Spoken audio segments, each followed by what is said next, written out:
A donation when we have a gala dinner, raising fund. But this should be a thing that should be going on all the time from all people in the Gambia. Answering to the call of the Gambia's ongoing development efforts, Skybank has intervened in time with this donation. Such initiatives, as Skybank Business Development Head explains, should be frequent and therefore not only restrictive, given the rate at which the Gambia's rapid development is happening. We know you are doing a lot for the people of the Gambia, so we thought we should also complement those efforts by coming forward and giving a token donation to the foundation. Actually, we thought we could have even done more, but because of business constraints, this is what we have handy for now. But we are always with Jammeh Foundation for Peace, because we know the laudable efforts that you people are doing to the country, and we appreciate. The amount is expected to help the Jammeh Foundation for Peace in their efforts to help advancing the welfare of people in the areas of health, education, and agriculture. Louis Mendy, Grts. Syrian rebels and government forces slugged out for control of the biggest prison in the province of Idlib, and anti-government protesters in Egypt commemorate the second anniversary of the Arab Spring Revolution, which called for the departure of President Mohamed Morsi. These and other stories coming right after this short break.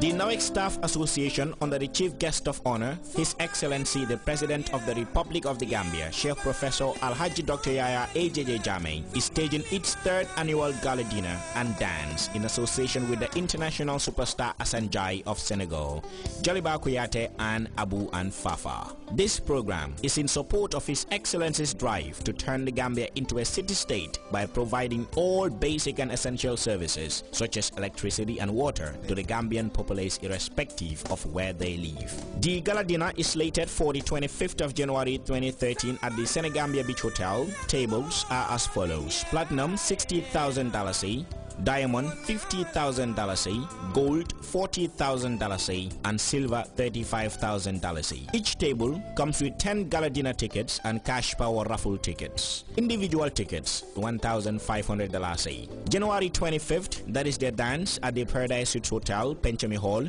The tickets are as follows: VIP $600, Ordinary $400. Chief Guest of Honor for the night: Modu Turo Dabo, Aja Chan Khan, and Fatu Toure. And at Brikama Joko, which is January 27th, the tickets are $200 flat. Chief Guest of Honor: Lamin Sane, Governor of West Coast Region, Aja Fatu Sow, Farato Alcalo, and Amidou Ja Oil. For reservations, please call 366-4096, 997-3500, 384-6607, 980-2992.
Welcome back. In Mali, government forces are pushing Islamist militants out of key areas in the country's northern regions, but as the military gains ground, new stories are emerging about brutal behavior by some Malian troops.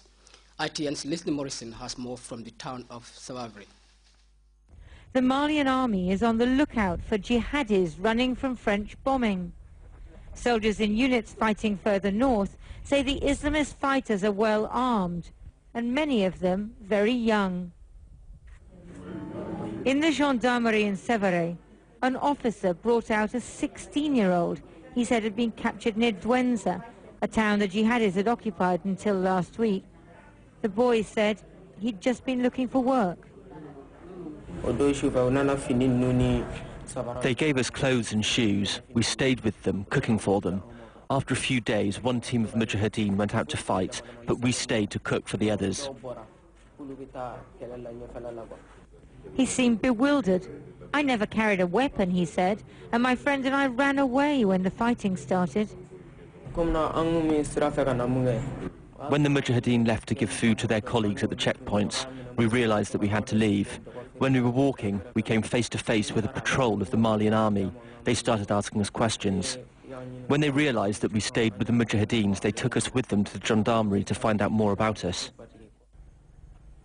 On a barren wasteland across town, a sign that both sides in this war can be cruel. And civilians are the ones who suffer. The well is spattered with blood. The Malian army is said to be responsible. You can just make out a body at the bottom of the pit. The old man showed us a second well. The French International Federation for Human Rights says in the last 2 weeks, Malian soldiers in Severe have summarily murdered 11 Tuaregs and Arabs, accusing them of being jihadis. At least 2 bodies have been stuffed down these wells. The local people took this red earth and put it down the well to stop the body from smelling. This conflict is entering a very dangerous phase. Most of the people I've met so far hate the jihadis. They want to support the Malian army. But if the soldiers behave as badly as their enemies, then what's to stop the people from going to the other side? The French are only too aware of the problem. Tuaregs and Arabs further north fear reprisals by the Malian army. To them, the jihadis may be the lesser of 2 evils. Listen, it depends on the will of the local population. They have to choose their fate, whether or not to accept the jihadis. It's hard to fight against a population who is in favor of the jihadis, so the Malian people will decide the future of Mali. French armor is far superior to that of Al-Qaeda in the Islamic Maghreb. But if the people of northern Mali fear and hate the Malian troops fighting alongside the French, victory may be hollow and short-lived. Lindsay Hilsum, Channel 4 News, Severe, Mali. 2 years after the Arab Spring, which toppled Egypt's long-serving President Hosni Mubarak, Egyptians are still uncertain about the future. The results of the revolution brought in Mohamed Morsi from the Islamic Brotherhood. But as they commemorate the second year of the uprising, the country is still polarized, with the ignition of violent protests demanding Morsi's resignation across Egypt. Many deaths have already been reported as officials call for nationwide composure. A painful sense of déjà vu in Cairo's Tahrir Square. Bread, freedom and social justice, the same slogan that brought the regime to its knees in 2011, was the rallying cry of the opposition forces in mass demonstrations that shook Egypt on Friday. At least 29 people died, 456 were injured in the violence that marked the second anniversary of the uprising. Here in the canal city of Suez, clashes between anti-Morsi forces and police were particularly deadly. At least 5 people were killed here, shot in the chest and stomach with live bullets, according to health officials. In Ismailia, protesters stormed the ruling Muslim Brotherhood's headquarters. And back in Cairo, there were fierce clashes outside the palace of Islamist President Mohamed Morsi. As night fell, medics warned that the amount of tear gas in the capital had reached dangerous levels. While violence lasted throughout the night in his country, the Prime Minister was in Davos, playing down the deep divisions between the Islamists and the secular opposition.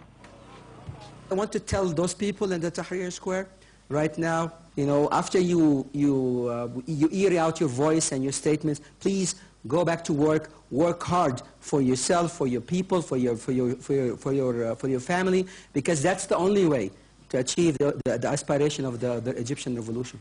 Egypt is struggling to find a balance between a leadership that boasts the legitimacy of the ballot box and opponents who accuse it of betraying the goals of the revolution. a balance which appears to be